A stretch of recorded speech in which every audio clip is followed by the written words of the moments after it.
All right, we are live. What's up, guys? Chrono Knight back here with another video, and got a little bit of a different one for you guys today.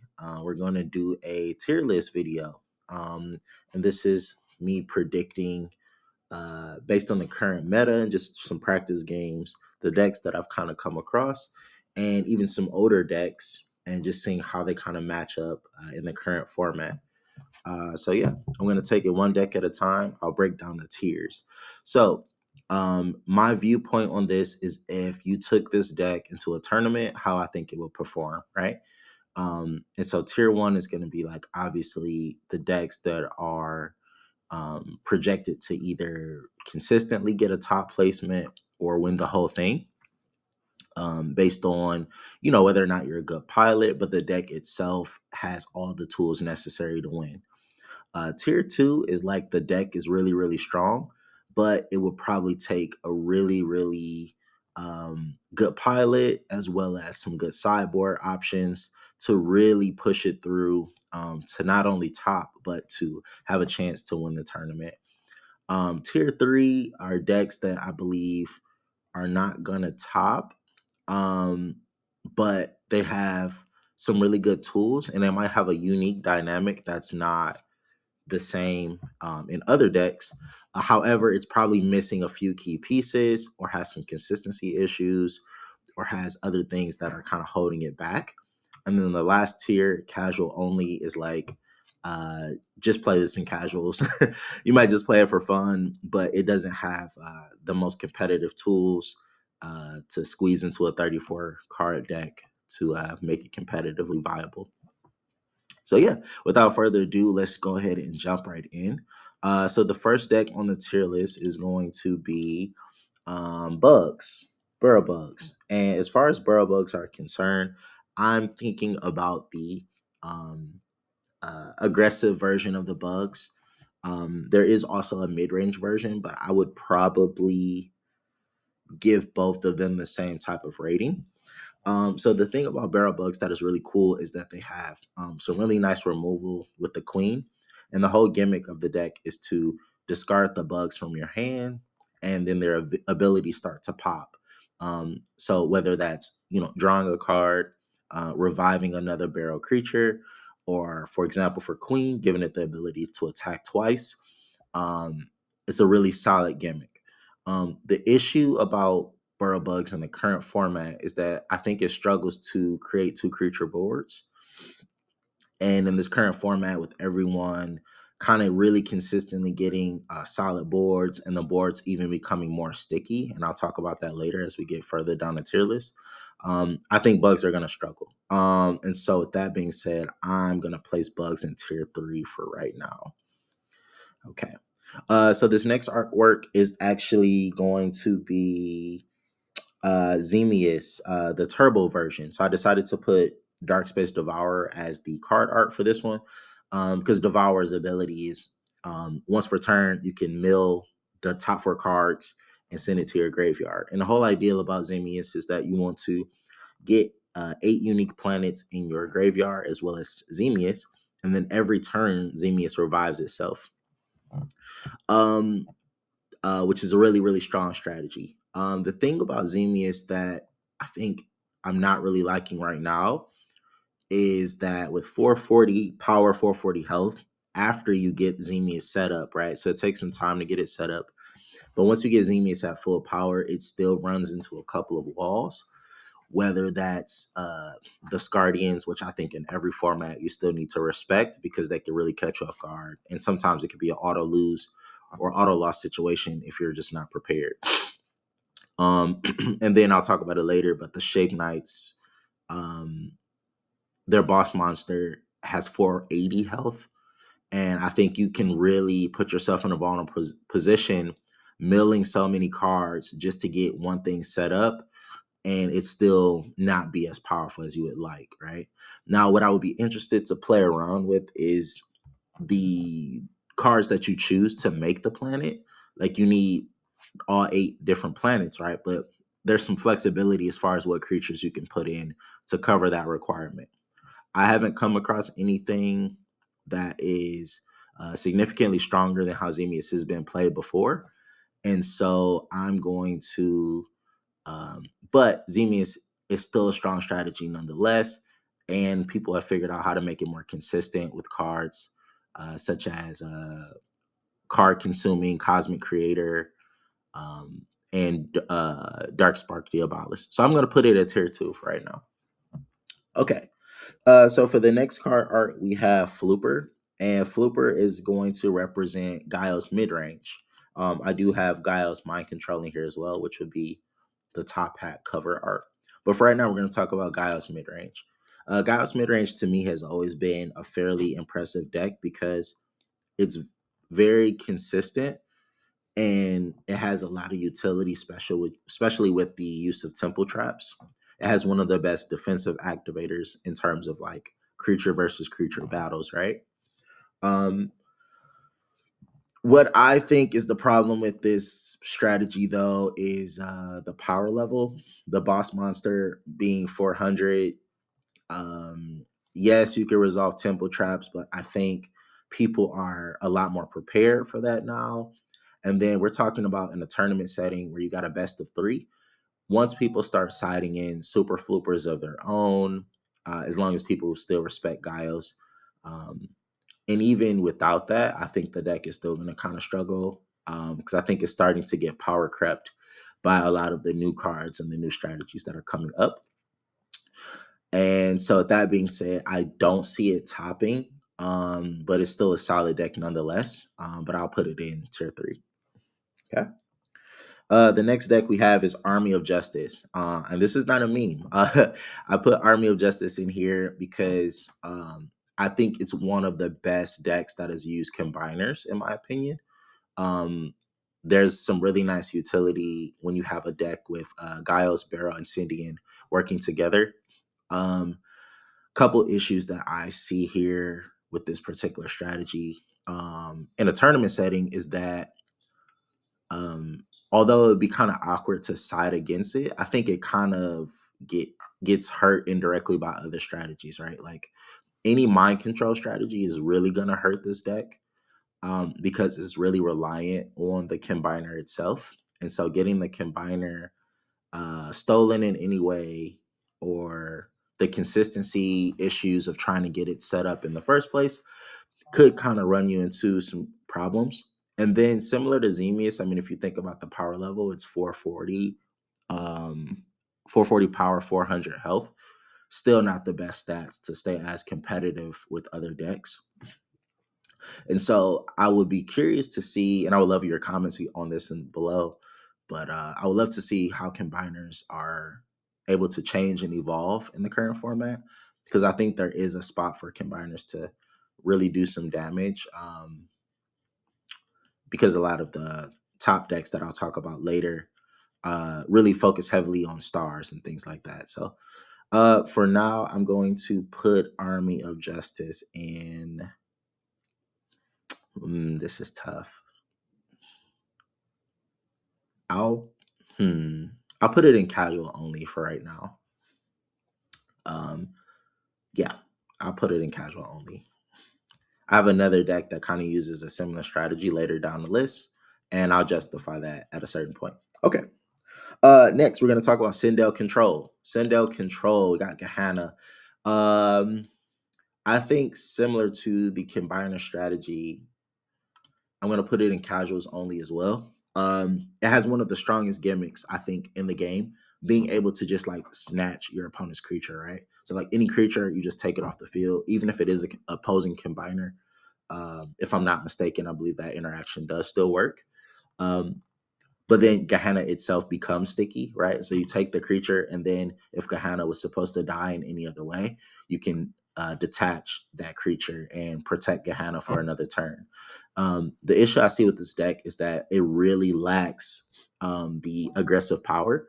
And so I've always been wondering where you're going to get your points from, right? So you're snatching creatures, but Gehenna taking up 2 zones is kind of awkward. And so, yes, you could try to go for a triple wide strategy, but um, I think you start to run into a wall with your deck space where is getting awkward. Like, what creatures can you play that are good individually, but also still support Gehenna, right? And so I think if you're running into that problem, you're just gonna hurt yourself in the long run. And I think as far as control-y or mind control-y type strategies, I think there are just better options for a tournament. So yeah, I'll put it in casual only. Next we have so Chaos Beast is gonna represent Pally mid-range. So Policia mid-range. I think it's still a really, really powerful deck. It's one of the decks that really has some of the strongest burst damage, in my opinion, with a lot of cards that are hitting you for five or 5 and 4 and things like that consistently. And even the Chaos Beast itself having a lot of utility for follow up, right? Because if the Chaos Beast dies, you bring back some smaller pally creatures, and then you can keep the strategy going, right? The whole gimmick is play small stuff to get the big stuff out really fast and for cheap. Um, and so that dynamic in itself is really strong, but I'm gonna put it in tier 2 for right now. And the reason is because this particular variation is can really struggle. One, if you brick it all, it really, really hurts. Sometimes the econ is a little awkward if you have to cosplay any of your big guys just to stay alive. And like I said, a lot of the format now is really understanding how to get 2 creature boards consistently or have some really unique spot removal. And with Leviathan Crown, the main defensive activator, being at 1, it puts the strategy in a very awkward position, right? Defensively, because you have Leviathan's Crown, and that's only one interaction that you can defend. And if your big creatures ever get snatched, I think the follow up is a little bit awkward. Once again, also the consistency, right? If you're drawing the big guys, but if you don't have any small ones to set it up, it could be a problem. And this particular strategy really relies on duple drop as well. And the deck space, from what I've noticed, when you run the activators and all the other cards, sometimes you don't have enough space to run like double abomination to them to keep bringing your duple drops back. And yeah, it just kind of hurts a little bit, but still strong nonetheless. So I'll put it in tier 2. Next up, we have one of my favorite archetypes, the Gatomics. Um, the Gatomics are casuals only.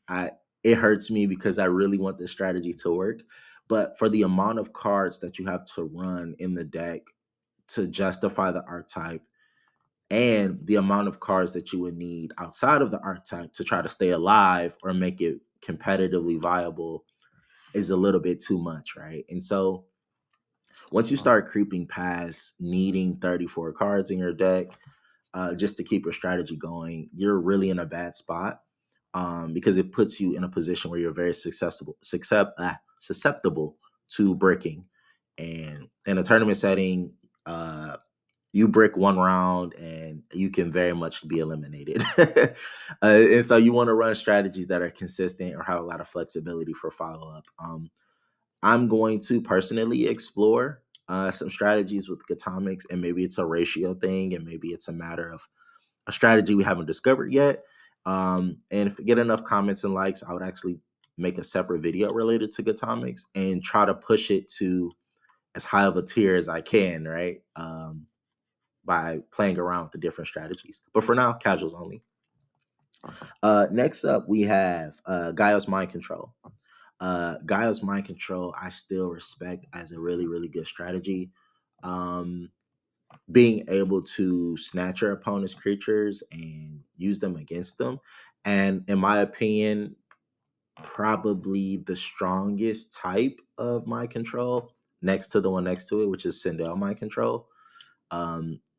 Maybe there's like 1A, 1B, but I think both of them really use the Mind Control ability to its fullest potential, right? And so for the Giles variation, um, if I'm not mistaken, there are 6, maybe 8 combinations that give you either stealing a monster or removing their monster to create your own. I mean, to get your own on the board, right? So you run 2 of the top hat and then 2 of the goggles and 2 lighthouse and 2 flooper. So with those pairs, I believe that's actually just four. But if I'm not, yeah, maybe I'm just blanking on that. But I felt like there was another way that you could steal something related to Giles. But you also have the glove combo poked in there too. And so this deck has so much removal, and I think removal is going to be really, really important in this format to help you break boards. There's a lot of strain that's going to be on activators because people are playing a little bit more fast-paced strategies, and so being able to like steal someone's cards and use them against them is really, really powerful. The issue, and that's always the issue with any Giles deck, though, is that it's very easy to side against. And so Super Flooper in the opponent's side deck really hurts a little bit, but also I think people are still running Warriors to the enough to the point where it could break up some of these combos, right? So if you have 4 to 6 max, stealing combos and one of them gets broken apart, it just kind of really hurts your consistency. But for now, I'll put it at the top of tier 2. Okay, next is Sindel Mind Control. Now, similar to Guy's Mind Control, same ability, same gimmick, right? You want to steal their cards and use them against them.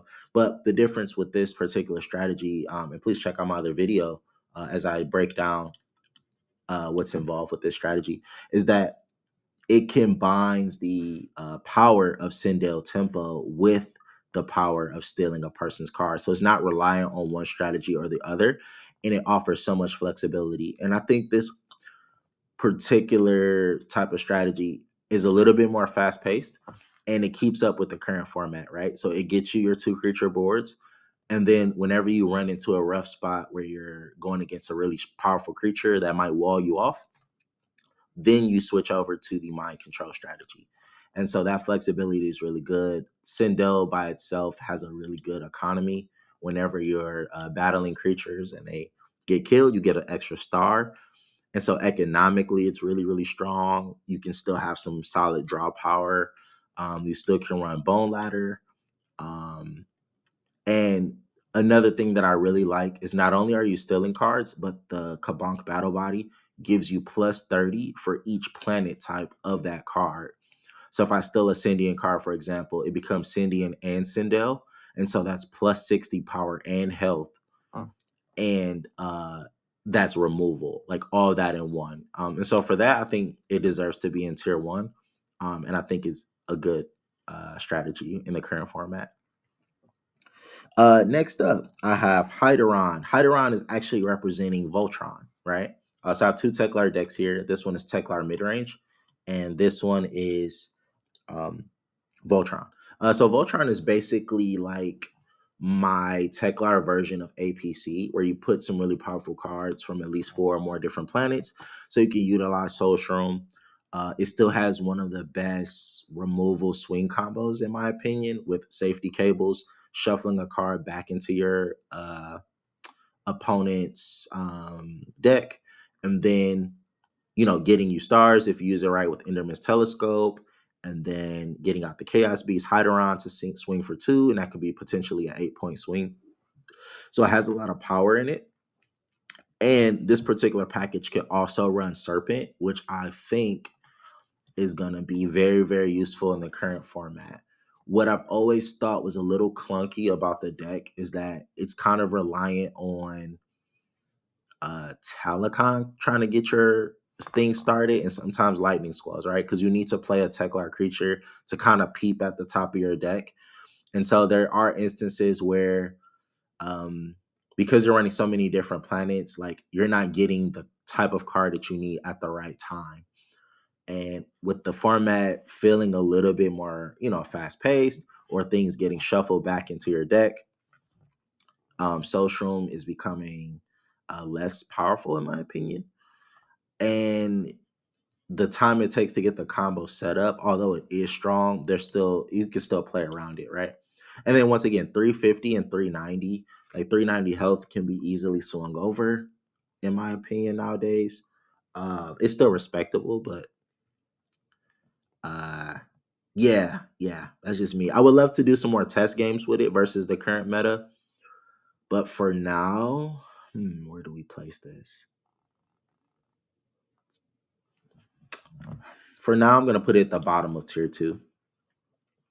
I think it does what it wants to do, but if it breaks, it's a little bit rough. Okay, next up, we got Shape Knights, the new archetype on the block, along with Blue Flames. So in the new Planetary Collection, Sindian and Sheos got a lot of support, which really brought the both planet, which really brought bro, ah, which really brought both planets from the gutters and kind of brought them back up into viability.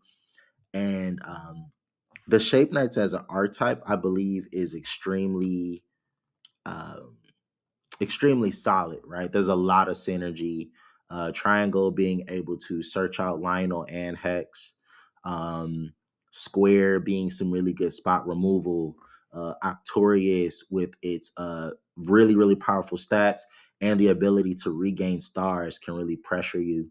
The new card Light Beam Rider being not only cheap, right? So now you're playing like almost a tempo-esque strategy because it could come out really easily as long as you have another Sindian. And with Lionel, you're pretty much always guaranteed another Sindian creature every turn. But Light Beam Rider's ability to reduce the health of, I believe, the power and health of any creature on the field by 100 times the number of Sindian creatures on your board. So if I have Lionel plus Light Beam Rider, I can decrease my opponent's creature by 200. And if you ever go three wide, which is also possible because you're running Beast of the Conjurers, you're potentially decreasing any card by 300 power and 300 health, which is really useful, right? And so decreasing, cards' health to zero means Lionel becomes a swinger now. So even at 10 health, 10 power, 10 health, it's becoming a useful attacker on top of its ability to help you free play other cards. I think even the moon itself is underrated. So the new Sindian moon says that if you have a Sindian creature on the field, you can free play a card from your hand with less stars than the one on the field. So think about the combo that I just mentioned. Okay, you got Lionel on the field. You play Light Beam Rider from your hand, and if you have another creature zone, Light Beam Rider, you only paid 3, but it's a 7-star creature. So if you have another creature in your hand that's 7 stars or less, whether that's the Hex, Beast of the Conjurers, the Square Shape Knight, you got a lot of options that can really help you put on the pressure. And I think it's really underrated how much Lionel can slow down your opponent because it's coming back every turn.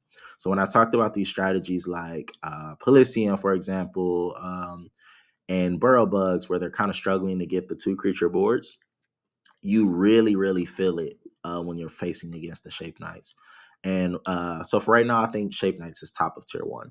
Arguably best deck in the format, in my opinion. Okay, let's keep it moving. So next up is Crozon. Crozon is for this, I'm going to talk about Crozon itself and Crozon with no activators. Personally, I think Crozon with no activators is actually the best way that Pally could run right now. In my opinion, I think Mole is becoming more and more popular, and I'll talk about that with the next deck.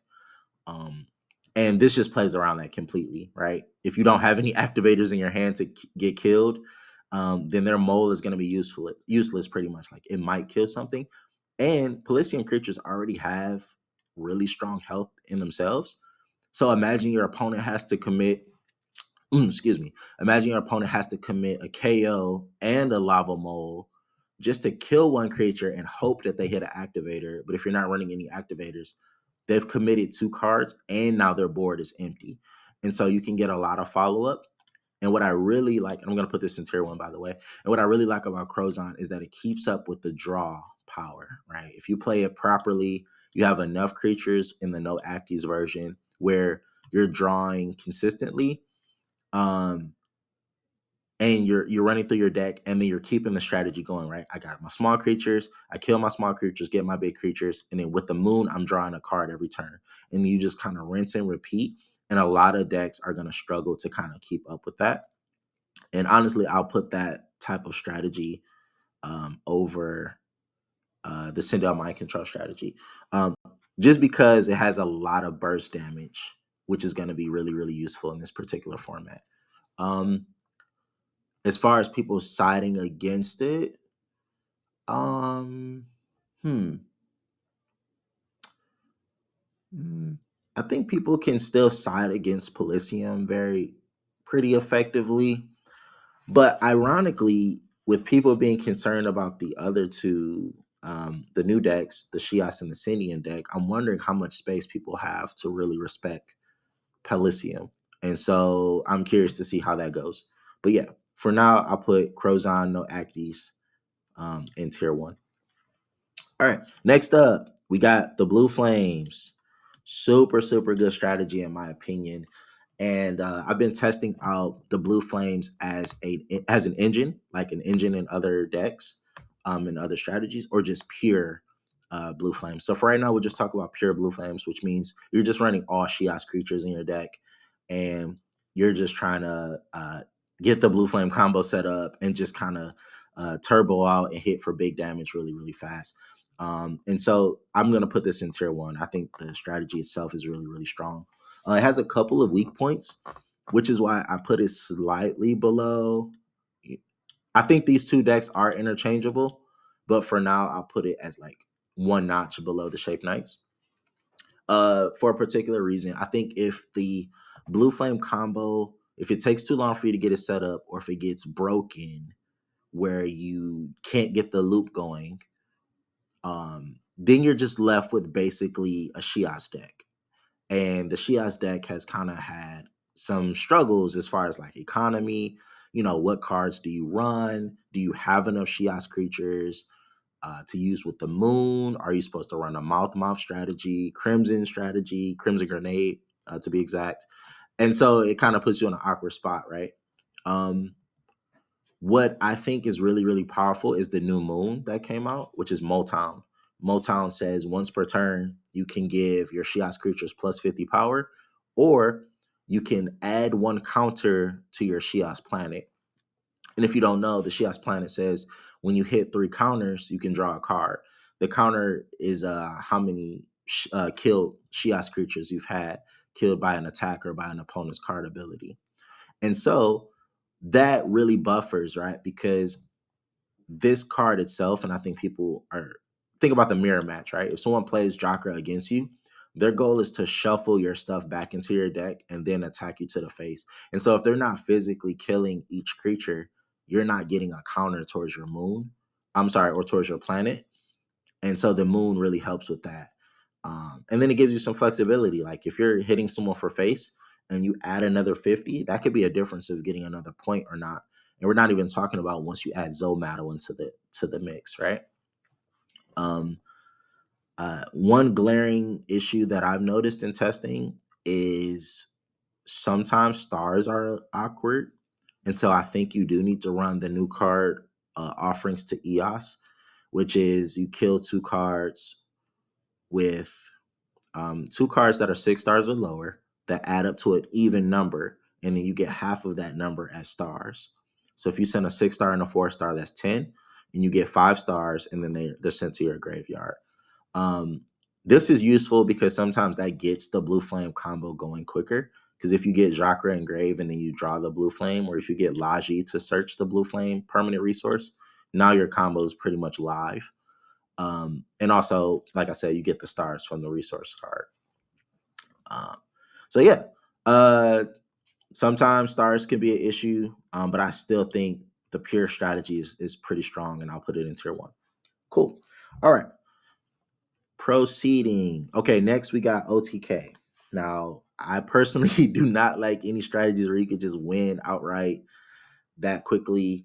Um, but what I can say is that the deck requires you to do a lot of setup. Um, it does have a lot of stall strategies built in it, so you can kind of survive. Um, in a tournament format, I'm just wondering how well it survives when people like bring in the side deck, or if they're aware that the strategy is going to happen, right? So I think you'll win a lot of game ones, like catching people off guard, but it becomes increasingly difficult as you get um, deeper into the deeper into the tournament, right? Because more people are going to be aware that you're playing this deck. And then, like I said earlier on, game ones are going to be pretty straightforward because you'll catch somebody off guard. But then game 2 and 3, they might switch their whole play style to respect it. And that puts you in a weird position. And like I said, if they ever break up the combo, like Warriors is still popular enough where if Warriors hits your, if Warriors hits your gauntlet, you're kind of in a weird spot. Um, and so yeah, it's kind of weird. I mean, you still have to respect it. Where do we put this? I actually put it one notch above Xemius. Because I think both decks require the same amount of time to get their strategy going. But this, I mean, if this hits, you just win, right? So it has a stronger output. Okay, next up we have Roka midrange, or basically like pure dust rocks. I've always liked pure dust frogs as a strategy, and I would love to see them get some support in the future. The idea of being able to look at a person's hand and like get some benefits of not only getting that card knowledge, but also using things like Eye of Evilness to just snipe an important card from a opponent's hand could really break up a lot of strategies. The problem is that in the current format, a lot of people are using the graveyard to extend their plays. For example, the Undying Temple, uh, bringing the blue flames directly from the grave. Lionel brings itself back from the grave. Um, and also the triangle searches other shape knights to get the combo started. We're not even talking about the arena permanent resource that also is beneficial. And so I think it just doesn't do enough. Like if you're a really, really good pilot, I think you still struggle, right? Um, yes, you got the hand knowledge. Yes, you might snap a couple of cards, but most of the dust rocks costing 4 stars makes it a little bit of a weird spot. And so yeah, I'll put it in tier 3 for right now. Next up, we have Sheos midrange. I think any Sheos deck not using the blue flames is just gonna be casual only. I think the blue flames is what really pushes it to the next level. Um, Granted, and I'll put it above Atomics for sure. Um, Granted, if you run the moon, it could be interesting. Or even if you run mouth, I think it could still be kind of interesting. Um, but I mean, you're putting a lot of pressure on drawing the moon, and if you don't get the moon set up, you're kind of in a bad spot. And then, honestly, that used to be the problem with Crozon. But if you run the Crozon with no Acties, you have enough space to run 2 of the Helpo Belt. And so if you run double Helpo Belt, then Crozon becomes significantly stronger because you're like guaranteeing that you're going to get it set up a lot earlier than you would if you didn't have enough deck space. But yeah, like I said, any Shios build not running the Blue Flames is significantly lowering its power level. All right, next up is APC. Okay, APC stands for a perfect circle. If you're not familiar with the deck, um, still a strong deck and probably one of the decks that's gonna counter. I won't say counter, but kind of like compete with the meta, because you want to stop the permanent resources from like really going. The problem is that both of these decks have a way to utilize the permanent resource even if it gets negated. Jakra, for example, can still shuffle the permanent resource back into its deck to shuffle one of your cards. So it doesn't matter if the permanent resource is negated. And if you're a good blue flame player, when you pull off that combo, the permanent resource isn't even on your field anymore for Serpent to negate, right? So if you're constantly shuffling it and looping it to your hand correctly, at the right times, this isn't even going to get a chance to negate any of the permanent resources. And then any of the other type of cards that you're running uh, don't really care about getting negated. Okay, you might negate Scoria, but I mean, it was probably going to die anyway. And so there's not really many other good targets. What I also have been noticing is that APC decks are running into a little bit of a clunky consistency issue where depending on the planet. So if you're running let's say you run Gaios as your planet, which most people do, right? I've seen people like draw the gloves but not get the tree, or you get the tree and it takes too long to get to the glove for your removal, and you're relying on that to remove a creature and go +2. Um, yes, you run Sheos and lava mode, but okay. Avalanche Overlord, I don't think is a good as good as it used to be in the current format, because both of these decks have strong creatures that are sub 400 that can really cause you problems. Um, this is tough. This is tough. It's either at the bottom of tier 1 or the top of tier 2, and this is really a hot take to me. Um, But man, when you brick with this card, I mean, when you brick with this deck, it really, really hurts. And like you're putting a lot of pressure on hoping that Serpent is useful. And I'm gonna put it at the top of tier 2. And please comment below how you feel about that. And this is the former best deck in format too. Um, and so I'm really, really curious to see how you guys feel about this. But I think it has significantly dropped in power level, and 470 being walled off by the 480 of Arcturus makes it also additionally awkward. Okay. Next up is Xemia's Control. Xemia's Control. So I'll put Reround Wormhole here. And basically the idea is you get Xemia set up at a little bit of a slower pace, and you want to make your opponent burn their resources. And yes, you might take some damage early on, but once you get your wormholes, if you get both of them, then you cut your opponent's points by 10.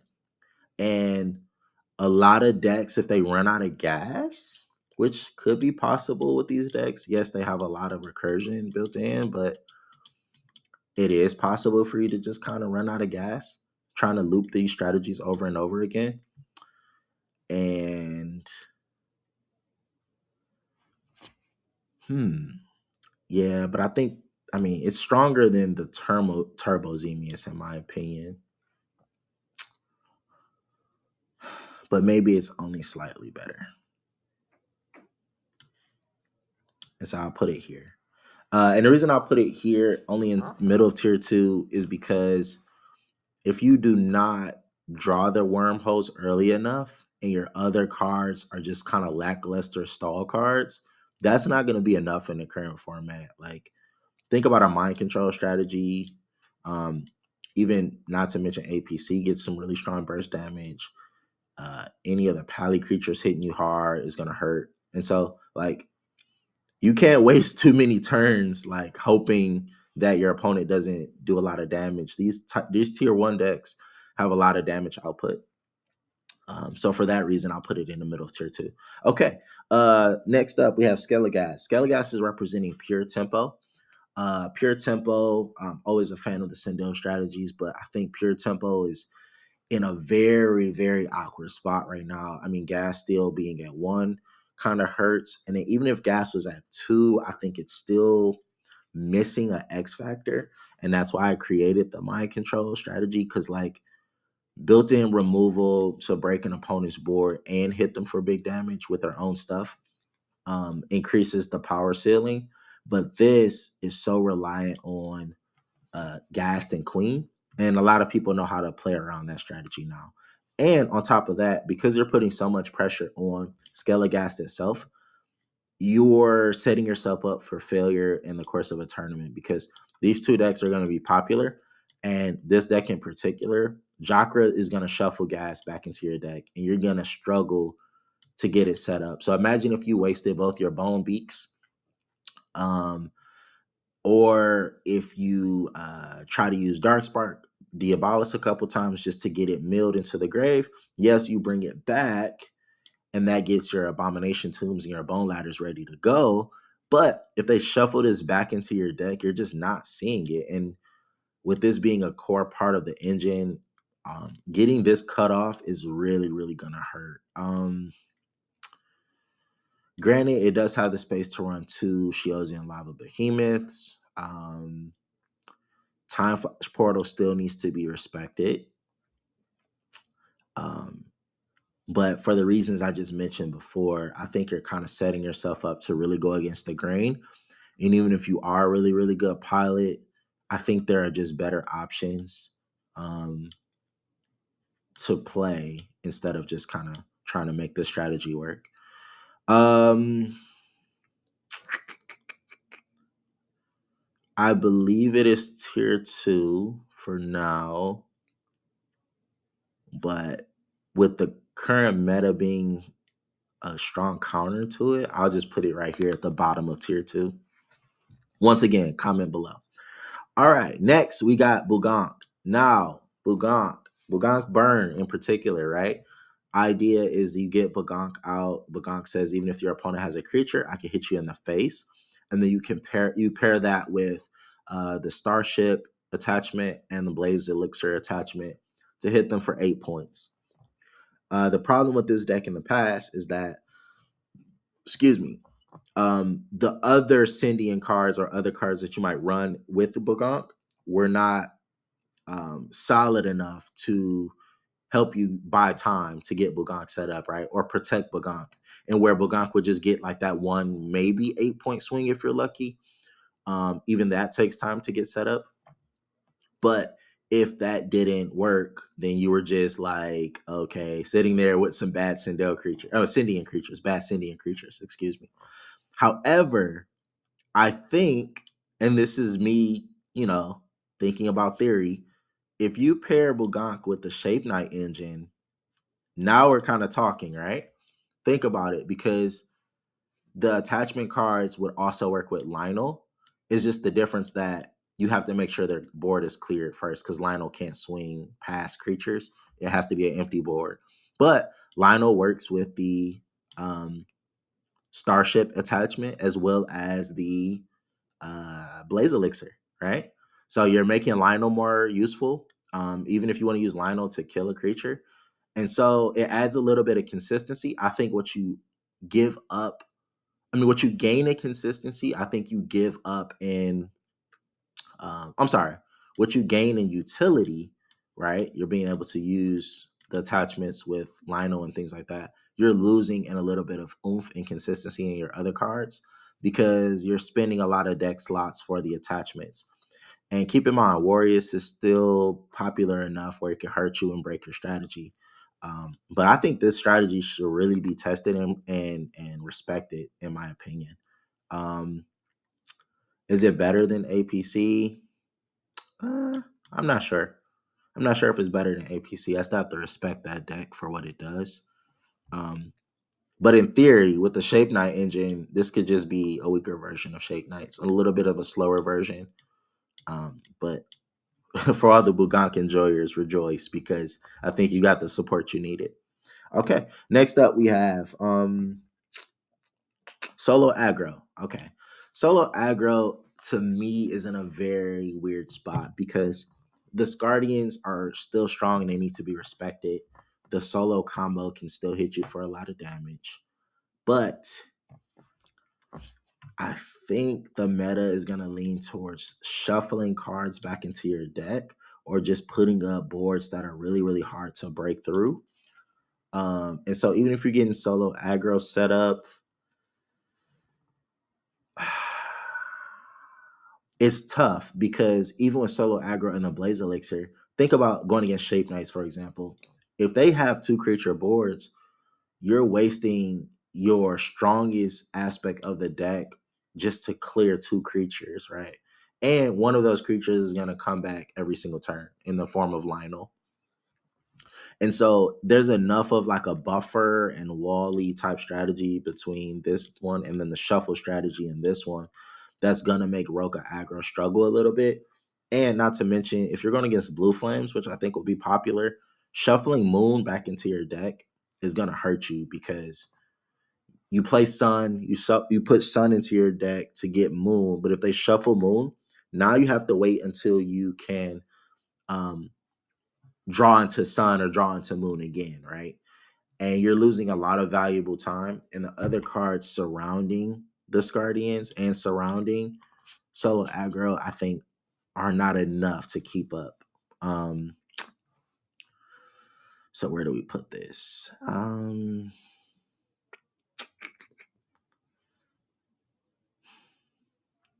It's tier 2.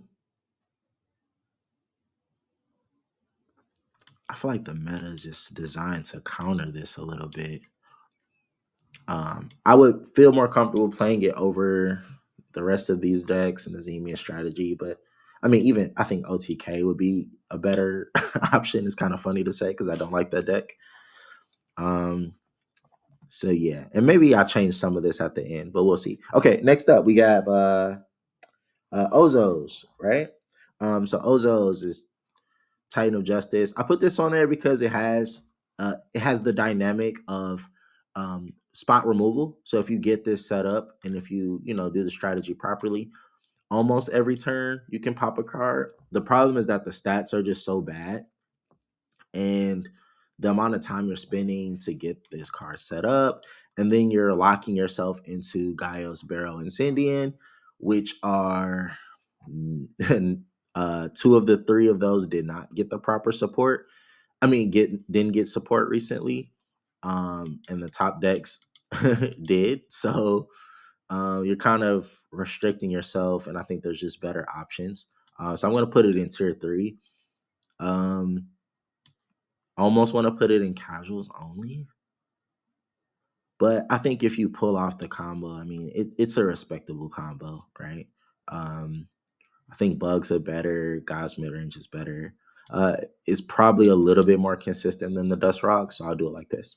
Okay, next up, Crimson mid range. I love Obey Commander, but like I said, any Sheos deck not running the blue flames is kind of setting itself up for failure. I'll put it a little bit above, maybe mid range is a little bit above it. These are kind of interchangeable for me. But the reason I like, one thing I do like about Crimson is the Crimson Grenade, right? And so it can really catch people off guard, and it kind of functions just like Temple Traps, but it has less targets, but um, maybe less targets, but it has a little bit more oomph, right? And so you can punish your opponent. But in the course of a tournament, like people are going to be prepared for that. Like you might catch them game 1, but even game 1, I think you're going to struggle because of your economy and the lack of draw power. Um, and same situation, if you pair these with the moon, I don't even know if you have enough deck space to really fit both moons and how consistent that would be. But I think you're just sacrificing a lot of power and synergy by not running the blue flames. Okay, last but not least, thank you guys for sticking as far as you have. Last but not least, Teklar mid range, um, casual only. The Voltron strategy was trying to play around Teklar mid range. I think the problem is that the cards surrounding Talakon and Hyderon in the forms of like Steam Crank, Atom Warrior, Top Scanner, they're just so lackluster that they don't do enough for the strategy, right? And so my idea with Voltron was to pull out the things that are good about safety cables, Indominus Telescope, Hyderon, Talakon, and to surround it with some more beefier creatures. So I think this is the strongest version of Tekla right now. And even still, that's at the bottom of tier 2, right? So any weaker version of this is just going to be not good. And I think even these strategies in tier 3 could go toe to toe and beat Tekla or mid range any day. Okay. So at the end of the tier list, I really, really appreciate you guys for sticking around. I'm just going to do a final scan. Once again, please like, comment, and just tell me, how you feel about the tier list. Are there any decks that I missed? So if I missed a deck, please comment below. Let me know. Like, hey, you didn't talk about, I don't know, this one random deck I've never heard of before. And I would love to add it to an updated tier list or do more of these things in the future. Also, once again, if you do want to see me kind of play around with any of these decks in casual only and try to buff them and push them into a higher tier, just let me know and I'll pair it with some gameplay videos as well. But overall, looking at it, yeah, I think Shape Knights are best deck in format, especially in the hands of a really, really good pilot. there's a lot of potential to outplay your opponent because there are a lot of lines and a lot of uh, unique strategies that you can do that haven't like necessarily been discovered yet, right? This is good. I think Crozon deserves to be tier one. Sindel MC, particularly because it combats the current meta. APC, man, I mean, I don't know. I've played a few practice games, man. And if you play any of these four against this and you brick, man, you're just really hurting. So I'm going to keep it in tier two right here. Please, let me know how you feel about that. Bugonk, sleeper strategy should definitely be explored. Guys MC has the same dynamics as here. I think it's just going to be hurt in game two and game three when people start siding against it, if they do. Um, OTK can catch people off guard, but once again, once people are prepared, I think you're just kind of going an uphill battle for the rest of the tournament. Um, Solo aggro, double Zemius, kind of slow strategies, can be easily countered. I think. Oh, I didn't mention this, but I think some of these decks will indirectly get hurt by uh Galdor's box being sideboarded. I might do a separate video on sideboards and staples. But I think Galdor's box is going to indirectly hit some of these strategies that rely on Soul Strom or hope for to get things in the grave. Um, so a lot of these decks in tier two can be indirectly hurt by that. As far as tier three, they do something, but just not as well as the things above. I think this order is fine. I think bugs are respectable, but they just need some support. Guys mid range, still strong, but it can be sided against. Um, Ozos have a really nice gimmick, but it's kind of slow. Same thing with Dust Rocks, nice gimmick, really slow. And then these are just kind of like fun, but they either get extremely hurt by the meta or they're just not, they don't have enough power level in them. But yeah, I'm gonna wrap up the video there. Once again, Chrono Knight here, Chaos Galaxy, signing out.